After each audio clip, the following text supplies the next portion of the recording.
तो finally guys आप सभी को जो पेपर हो रहे हैं प्री बोर्ड के, तो कुछ स्कूलों में तो स्कूल में ही दिलाए जा रहे हैं और कुछ स्कूलों में घर पर दिलाए जा रहे हैं। तो जिन स्टूडेंट को घर पर पेपर मिले हैं तो ये पूरा राइट सॉल्यूशन है, और YouTube पर जो फेक सॉल्यूशन है प्लीज उससे बच के रहो, क्योंकि जो आपको यहाँ पर क्वेश्चंस प्रोवाइड किए जा रहे हैं, अगर इसके राइट सॉल्यूशन के साथ आपने क्वेश्चंस को याद किया तो आपकी वार्षिक में ही यही क्वेश्चंस आने वाले हैं। तो एक एक करके सभी क्वेश्चन आप सभी को जल्दी से जल्दी कंप्लीट करा देंगे और आप लोग जल्दी से लिख के कल सबमिट कर देना। ओके चलो, पतंग कविता इनमें से किसके लिए प्रसिद्ध है? सेकंड, ये पूरे इसके आंसर है। देखो फर्स्ट का है बिंब प्रधान के लिए, ठीक है, यहाँ पर आप सभी को टिक करा देते हैं। पहला है यहाँ पर आप लोग नहीं तो यहीं से लिख लो, सही विकल्प के आंसर पूरे ये रहे। स्क्रीनशॉट ले सकते हो आप लोग, पूरा A to Z पूरे 23 तक क्वेश्चन जितने भी हैं पूरे यहीं पर आज की वीडियो में कंप्लीट होने वाले हैं। तो YouTube पर आपको कहीं पर भी भटकना नहीं पड़ेगा इसके रिगार्डिंग, ठीक है।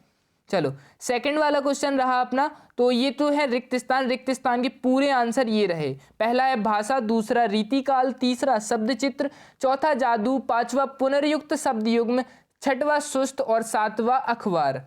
ओके चलो उसके बाद तीसरा नंबर है सही जोड़ियां। तो आपको यहाँ पर ये सही जोड़ियां इसको नहीं करना है, पहला का वाला नहीं करना है, और यहाँ पर चा वाला डॉक्टर आनंद यादव इसको काट देना है, मतलब इन दोनों में कुछ नहीं करना है। बाकी 3 6 2 4 5 1 ये नंबरिंग से आपको मैचिंग कर लेनी है। याद रखिए गाइज ये सेट ए है और आप सभी के पूरे सेट टॉपर सॉल्यूशन प्रोवाइड करा देंगे। और आपको क्या चीज़ याद रखना है कि इनके राइट सॉल्यूशन करना है, क्योंकि YouTube पर आप सभी को पता होगा कि जो बच्चे अभी 12th में हैं तो वो क्या करते हैं कि वीडियोस बनाने के चक्कर में सॉल्यूशन बना देते हैं और कैसा भी सॉल्यूशन बना देते हैं, तो फिर आप लोग उनका करके चले जाते हो और उनका सबमिट कर देते हो। फिर अगर आप बोर्ड एग्जाम में बैठोगे तो आपको वही आंसर याद रहेगा, तो वो गलत हो जाएगा, है ना। चलो तीसरा क्वेश्चन है जो कि ये चौथे नंबर का, तो यहाँ पर आपको पहले का कर लेना है सूर्यकांत त्रिपाठी निराला।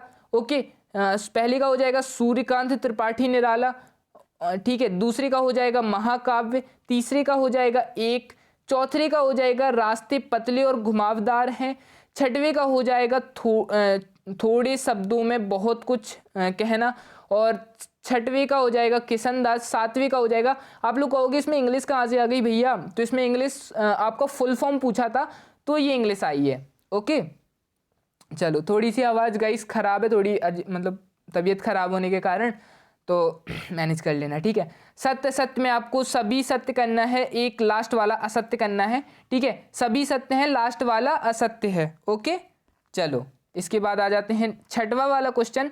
यहाँ पर छठवें के अथवा का उत्तर, ओके छठवें के ये पहला हो गया और ये नीचे है, देखो यहाँ पर आप लोग देख लो, ये पहला हो गया और ये अथवा वाला, तो इसी का आंसर लिखेंगे। प्रगतिवाद कविता की 4 विशेषताएं लिखिए। क्वेश्चन में आपको 2 पूछी गई हैं तो आप कोई 2 लिख सकते हो, जैसे प्रगतिवाद कविता में दीनहीन श्रमिक तथा पद दलित मानवों का सजीव चित्रण है और मजदूरों के शोषण के प्रति विद्रोह के स्वर हैं। ओके 2 पॉइंट लिख देना आप लोग। उसके बाद आ जाता है 7वां क्वेश्चन जो है कि शीतल वाणी में आग होने का क्या अभिप्राय है, तो इसका हो जाएगा जहां आग है वहां शीतलता नहीं मिल सकती। आग का गुण है तपन देना, अतः तपन में शीतलता यानी ठंडापन नहीं मिल सकता, लेकिन यह पंक्ति कवि के विद्रोह को व्यक्त करने के लिए बड़ी उत्तम जान पड़ती है। उसके बाद आ जाते हैं अपन लोग 8वां क्वेश्चन, कोई 2 खंड काव्य एवं उनके रचनाकारों के नाम लिखिए। तो पहले हैं मैथिली शरण गुप्त, उसके बाद दूसरे हैं सियाराम शरण गुप्त। तो आप इनमें से चारों में से कोई 2 सिलेक्ट करके उनकी रचनाएं के नाम लिख सकते हो।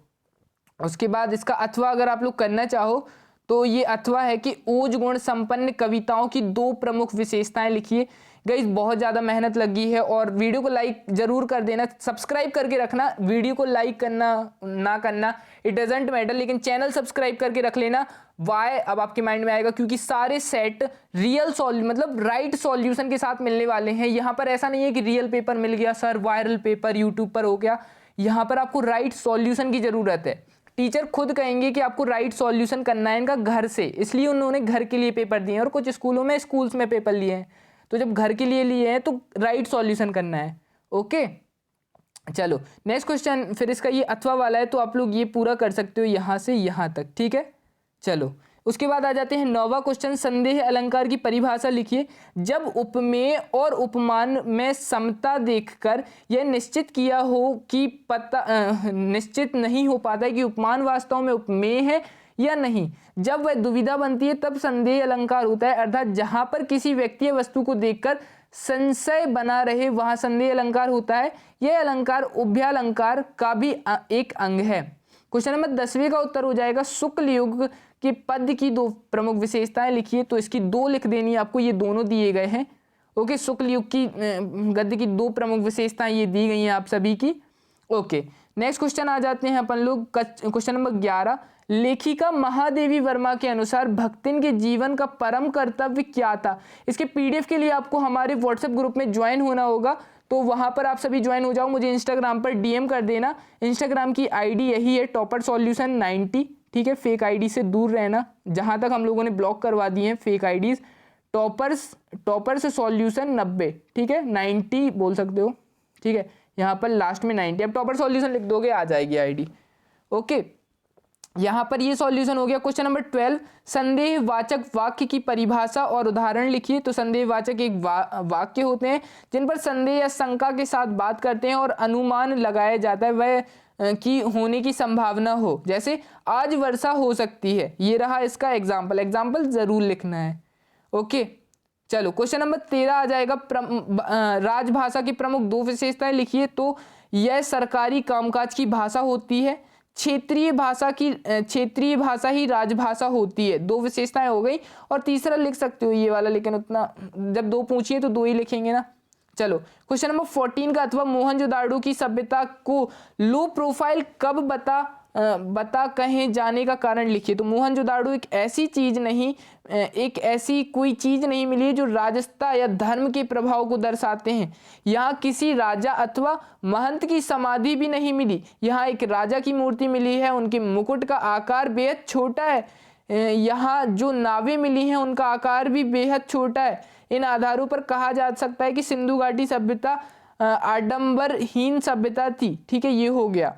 ओके, 15वां वाला, संपादकीय लेखन के बारे में लिखिए। तो ये आंसर काफी बड़ा है, आई थिंक इसको पढ़ने में बहुत टाइम जाएगा, तो इसका आप लोग यहाँ पर आंसर लिख लीजिए। ये टोटल यहाँ से यहाँ तक आंसर है। ठीक है, यहाँ से पूरा ये आंसर है, स्क्रीनशॉट ले सकते हो। ओके, चलो उसके बाद 16वां क्वेश्चन कि निम्नलिखित बिंदु के आधार पर तुलसीदास अथवा रघुवीर साय के साहित्य की काव्यगत विशेषताएं लिखिए।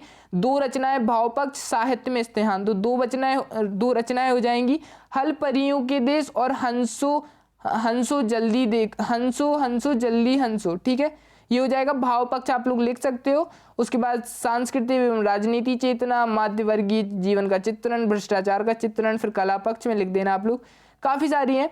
फिर आ जाता है क्वेश्चन नंबर 17वां कि आपको महादेवी और जैनेन्द्र कुमार के साहित्य परिचय लिखनी है। 2 भाषा, फिर भाषा शैली, फिर साहित्य में स्थान। ओके, तो रचनाएं हो गई अपनी, भाषा शैली हो गई, उसके बाद साहित्य में स्थान। ओके, क्वेश्चन नंबर 18वां आ गया, छात्र की कक्षा के अनुशासन भंग करने पर शिक्षक छात्र के बीच होने वाले संवाद। तो ये बड़ा अच्छा लगता है यार पढ़ने में, है ना। अध्यापक, रोहित तुम रोज सुबह की प्रार्थना में क्यों नहीं आते। सर लेट हो जाता हूँ। ठीक है, वो हचक रहा है ऐसा, कैसे लेट हो जाते हो। सर मेरी बस छूट, यहाँ सर नहीं लगाना, मेरी बस छूट जाती है और सुबह की प्रार्थना भी छूट जाती है। अध्यापक, रोहित तुम अनुशासन का महत्व जानते हो। हाँ जी सर जानता हूँ। फिर अध्यापक बोलते हैं कि तुम्हें ऐसा लिखना हो, यहाँ पर तुमने काट देना, तुम्हें पता होगा कि अनुशासन हमारे जीवन का एक मुख्य अंश है। हाँ जी सर। ठीक है, वो अनुशासन भी दिखा रहा है। अध्यापक, हमें हर काम अनुशासन से करना चाहिए, समय का पालन करो और जल्दी बस लिया करो और सुबह की प्रार्थना में आया करो। धन्यवाद सर, अब मैं रो जाऊंगा, या अब से रो जाऊंगा। ठीक है, क्वेश्चन नंबर 19, उपयुक्त गद्यांश का उचित शीर्षक लिखो। तो ये छोटा सा है कि जीवन में कर्म की प्रधानता, विवेकानंद जीवन में कर्म की प्रधानता और सांप्रदायिक हट धार्मिकता और विभक्त धर्मोत्तर का विरोध करते हैं। हो गए ये दोनों। फिर आ जाता है क्वेश्चन नंबर 20 का अथवा। ठीक है, यहाँ पर आप लोगों को ये लिख देना है, मतलब जो आपको दिया गया है तो इसकी पूरा लिखना है, प्रसंग व्याख्या, फिर ये विशेष में लिख सकते हो। ओके, फिर आ जाता है क्वेश्चन नंबर 21 का अथवा संदर्भ प्रसंग गद्यांश। ये पूरा है आपका, ये यहाँ से स्क्रीनशॉट अभी ले लो और यहाँ से ये पूरा यहाँ तक चलो। फिर उसके बाद 22वां है, यहाँ पर अपन को पत्र लिख लेना है नगर में जली के अनियमित आपूर्ति के संबंध में, मतलब जल नहीं आता, पानी नहीं आता, तो उसके ऊपर लिखना है अपन को। इतना सा है, तो आप लोग स्क्रीनशॉट इसका कर सकते हो, ठीक है। इसके बाद आ जाता है अपन को एक ऐसे लिखना है, यानी कि निबंध लिखना है, तो अपन लोग किस पर लिखेंगे, साहित्य की शक्ति। तो ये पूरा रहा, ठीक है। यहाँ से आप लोग देख लो, ये यहाँ से स्क्रीनशॉट ले लीजिए। फिर इसके बाद यहाँ से, ठीक है, एंड फिर यहाँ से, ओके, एंड यहाँ पर हमारा टोटल खत्म हो गया। होप सो आप इस वीडियो को लाइक भी कर दोगे। एंड इसके बाद आपका फिजिक्स का भी, इंग्लिश का अपलोड हो गया है, आप लोग चेक कर सकते हो, डिस्क्रिप्शन में लिंक है, तो वो चेक कर लो, नहीं तो चैनल पर चेक कर लो, इंग्लिश का फुल सॉल्यूशन अपलोडेड है।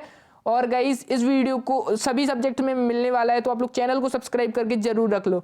Okay guys, thank you so much for watching.